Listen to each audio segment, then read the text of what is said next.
o que Michael Jackson, Leonardo da Vinci e o faraó Tutankhamon tinham em comum: um gosto extravagante por lantejoulas. E nesse vídeo eu vou tirar uma dúvida recorrente de vocês e finalmente contar como eram feitas as lantejoulas em trajes como esse, numa época onde ainda não existia plástico. Meu nome é Pauline Kisner, eu sou historiadora da indumentária e recriadora histórica. Você está no canal da Modista do Desterro.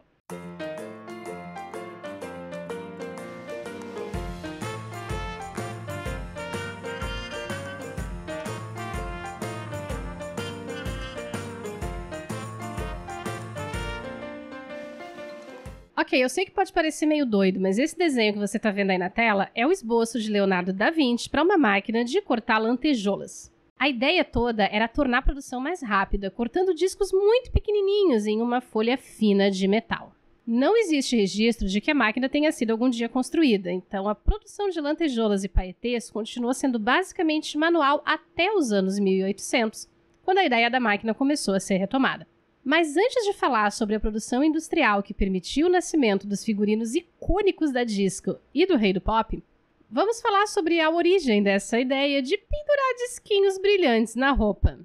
Então já senta o seu dedinho nesse botão de like, se inscreve aqui no canal, ativa as notificações e vem comigo pra gente conhecer um pouco da história das lantejoulas e dos paetês. As lantejoulas mais antigas encontradas até o momento pertencem à tumba do faraó Tutankhamon, de uns 3.400 anos atrás. Essa túnica é uma recriação feita por uma equipe de arqueólogos especializados. E ela imita aquilo que foi encontrado na tumba, uma túnica bordada com lantejoulas douradas. E mesmo lá no Egito Antigo, a fabricação dessas peças seguia o mesmo processo que Leonardo da Vinci tentou de alguma forma automatizar em 1480. Uma liga metálica derretida e transformada numa folha fina que era cortada em discos, e que depois podia receber cobertas e banhos de diferentes materiais para conseguir esse efeito brilhoso de reflexo da luz que a gente conhece hoje. Banhos a ouro e a prata são frequentemente encontrados em trajes da realeza no Egito, Europa, alguns países do Médio Oriente e da Ásia Menor. Um outro material utilizado com frequência para cortar esses disquinhos era a madrepérola, uma substância que reveste o interior das conchas de algumas espécies de moluscos. Existem registros textuais de materiais menos nobres, como vidro, conchas mais simples, papel e até madeira, sendo recobertos com diferentes tipos de resina para conseguir um efeito parecido. E a gente acaba ficando nos registros textuais porque, de fato, pouca coisa feita com lantejoulas anterior ao século XIX chegou até a gente. Como esse tocado feminino dos anos 1570, que aqui aparece totalmente aberto na foto. Ele é de linho, bordado com um fio do mesmo material envolto em um material metálico e está no Museu Metropolitano de Nova York. Um outro exemplo do mesmo museu é essa capa de almofada de 1590, que as mulheres ricas usavam para se ajoelhar no momento das orações ou para apoiar seus livros durante a leitura.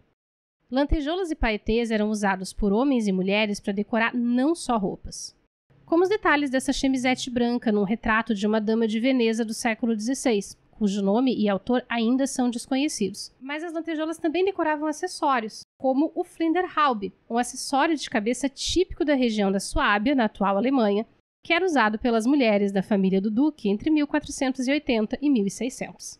No século XVIII, as decorações com lantejoulas e paetês aparecem muito nos trajes de corte, vestidos super formais usados pelas mulheres da nobreza na presença do rei ou da rainha.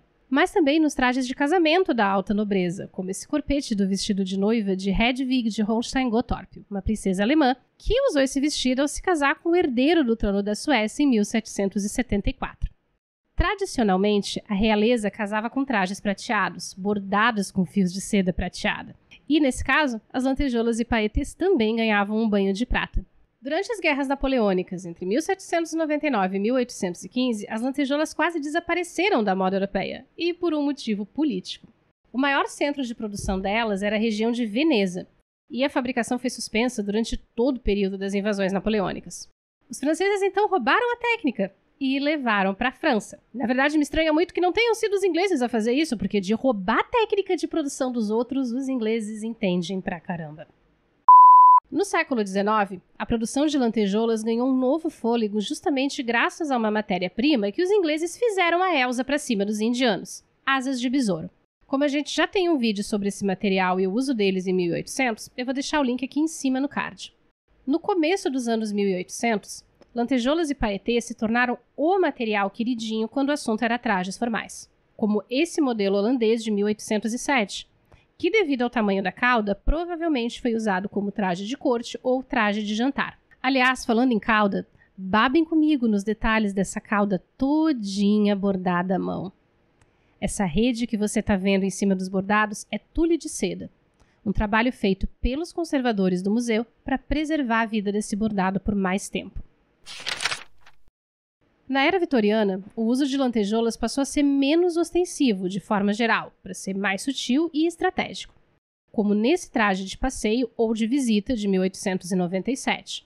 Isso porque os vitorianos privilegiavam outros materiais para decoração, como os bordados com fio sotache, franjas de seda, passamanarias em geral e pedrarias, que podiam ser feitas de vidro ou de um tipo de gelatina beneficiada. Aliás, para falar em gelatina, ela tem tudo a ver com a próxima etapa da história das lantejoulas. E se você está gostando do vídeo, considere a possibilidade de se tornar um membro aqui no YouTube ou um apoiador no apoia.se/Modista do Desterro. Com valores mensais a partir de R$5, você já contribui para que a gente possa continuar produzindo mais conteúdo histórico gratuito e em língua portuguesa.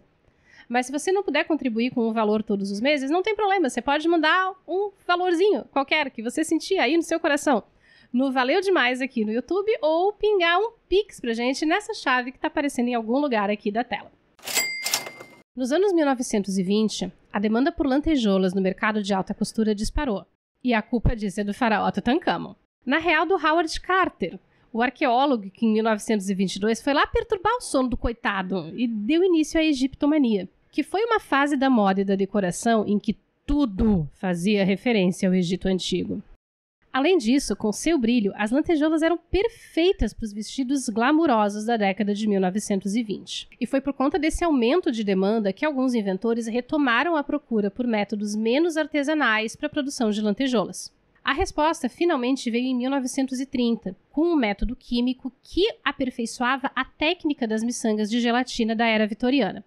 O único problema é que elas derretiam se pegasse muito calor, ou se fossem molhadas.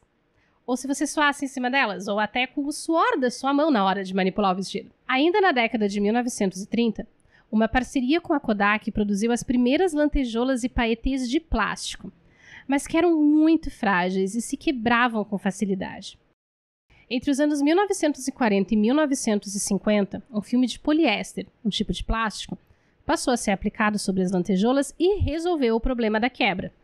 Até que nos anos 1960, finalmente, um tipo de vinil plástico passou a ser usado, permitindo a produção do tecido de paetê com os discos já previamente montados numa rede de poliéster. Além do nascimento dos mini vestidos de paetê dos anos 1960, e finalmente toda a estética da disco dos anos 1970, que caminhou para que em 1983 Michael Jackson pudesse correr, ou melhor, estrear o seu moonwalk usando uma jaqueta preta de paetês, que se tornaria um dos ícones estéticos dos anos 1980. Se você assistiu até aqui, muito obrigada. Eu te convido a deixar o seu like nesse vídeo, se inscrever aqui no canal, ativar as notificações, deixar seu comentário e dar uma conferida nestes outros conteúdos de história da moda que a gente já tem por aqui e que eu separei para você com todo carinho.